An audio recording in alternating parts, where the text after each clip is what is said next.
as I sort of finished school, about 5 years ago, obviously started secondary school 10 years ago now. So you sort of, I've been in education with the same group of people for 10 years.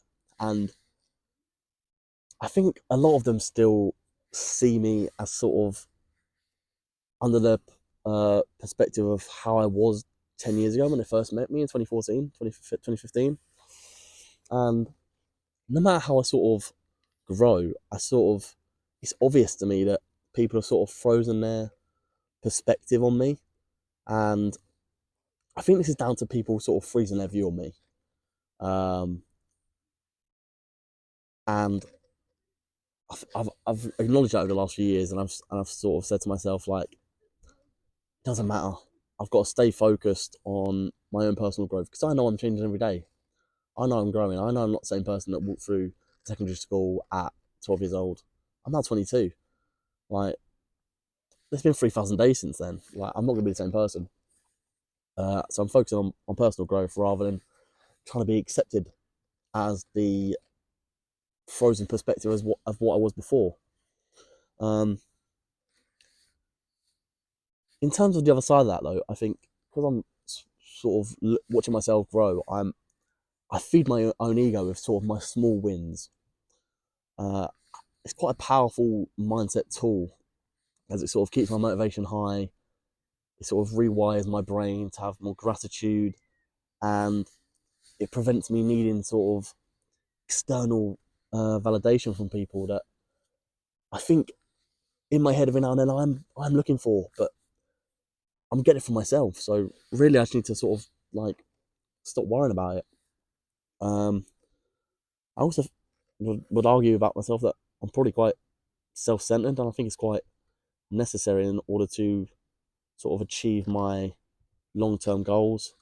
Um, Prioritizing myself allows me to sort of grow strategically rather than selfishly. And I think the key area of this point is how self-aware I am. And I think I am. Like a lot of times, like I'll if I do something wrong, I will look at myself in the mirror and go, "That was such a poor decision. You should not have done that."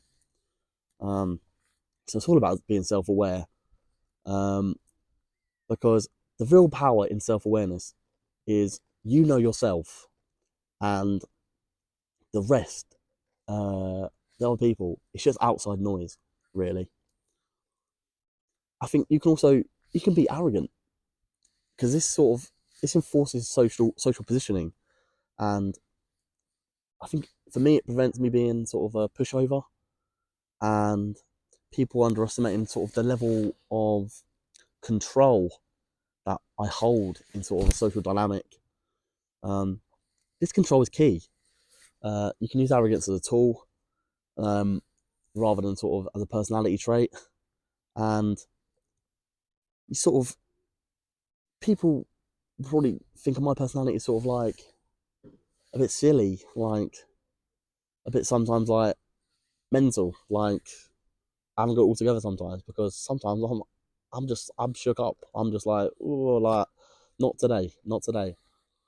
Um, but then like I can also like enforce conversation of sort of arrogance and say like, actually no, I'm not doing that. Like, I mean, at the weekend I went out, and when I left the house I wasn't going to go out. However, then we sort of talk about this saying no, and a lot of the time I would, but at the weekend I sort of went, do you know what? I haven't actually been out for ages. So instead of saying no, I'm actually gonna say yes. And instead of being like, no, I'm not going out, blah blah blah, I just did it and I had a good laugh. Um, your growth is personal, but your perception in a social, your perception is social. So, like I said, people only see a few hours of your day. They only see a few hours a day. You are you the whole time. And arrogance is a tactic, and it's not a flaw. It's sort of used of intent. It's not a flaw if you use it with intention. So you get stuff done. You act arrogant because not in a sort of way of where you've achieved something, but a sort of way of where like you just stand up for yourself and your own beliefs, and you go like, you still think that going to behave like I did when I was 12, but I know how I'm going to behave now at 22, if you get what I mean. The other angle I sort of came across on was uh, underestimation of me, and not just in the context of how much control I have, more so people have underestimated me my whole life, my whole education, and I think when I was younger, I did hold a lot of potential that I can tell myself that I didn't hit. I'm sort of like one of them footballers that like breaks through and you go, they're class. And then they have a good breakthrough season and then eventually they just can't reach it. But then obviously like I haven't flopped. I haven't flopped. I'm still young. I still got a lot of learning to do and a lot of things to see. But people sort of when I was younger, they would see that I had this potential. Um and underestimate it. So people knew my strengths, but they didn't know my ceiling. They didn't know my potential, and they would come to us as a surprise when I would achieve high, and they'd be like, "Oh, we didn't really like see that coming." People overlook you, and they give you the space to grow when they overlook you, and you get time to yourself, and you grow without the pressure and the interference of people saying that you can't do it. Um, when your value is recognized, you've gone clear. Like you're ahead of this perspective that they already had of you, where they were like, they would never even put you in that boat to achieve something like that, and you've done it. You can rightly feel frustrated at having your worth not being seen.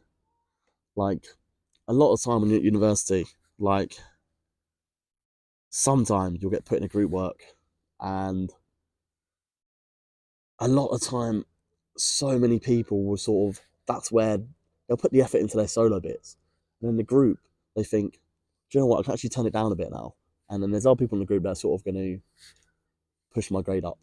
Like it's just what happens. Ultimately, it is what happens, and it is frustrating, but it is what happens. Um, and I sort of took it the other way, where like I knew this was going to happen.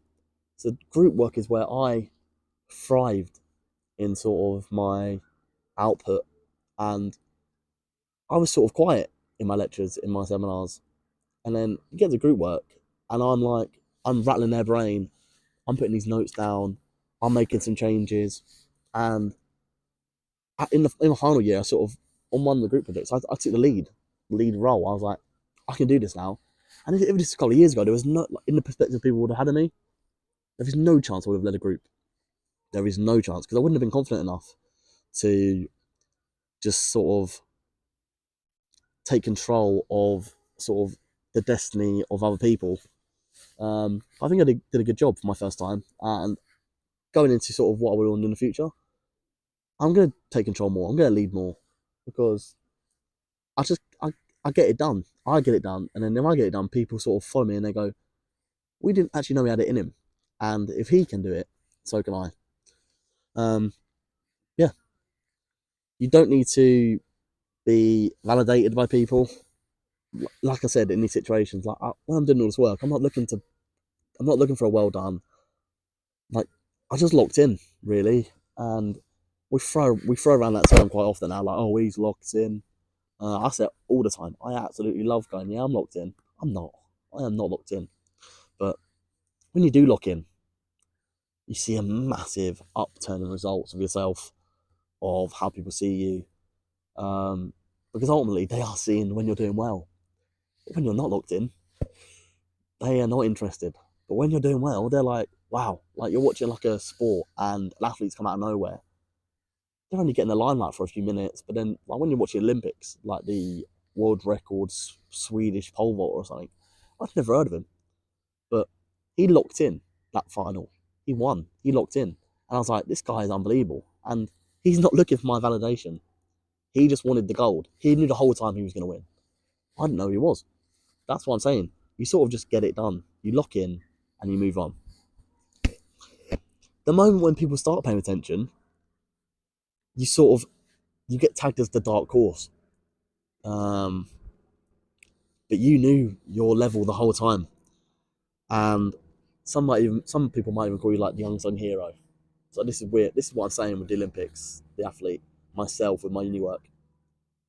People don't know what you've been sort of holding in until it all comes out, and then you want them to sort of create a new perspective of you and go like, I didn't know he had it in him, but you did the whole time. So this is because you locked in. Like, you pushed the boundaries, you pushed the limits of what you even believed you could do, and you achieved it ultimately not for the validation of other people, but for yourself. If I was to place myself on sort of like a social like line, I'm an ambivert. I didn't even know what that word was last year, but I've been loud, I've been confident, I've been arrogant. I've also been shy, quiet, and labelled, but I've always been me. And I think that's the main sort of point. People's perspective might freeze in time with you being the quiet, shy kid at school, coming through 5 years of education, and then coming out of it. And you could come out confident, high grades, um, aware of yourself, aware of what you're good at, aware of what you need to sort out, change, a path that you want to go down. But you don't change.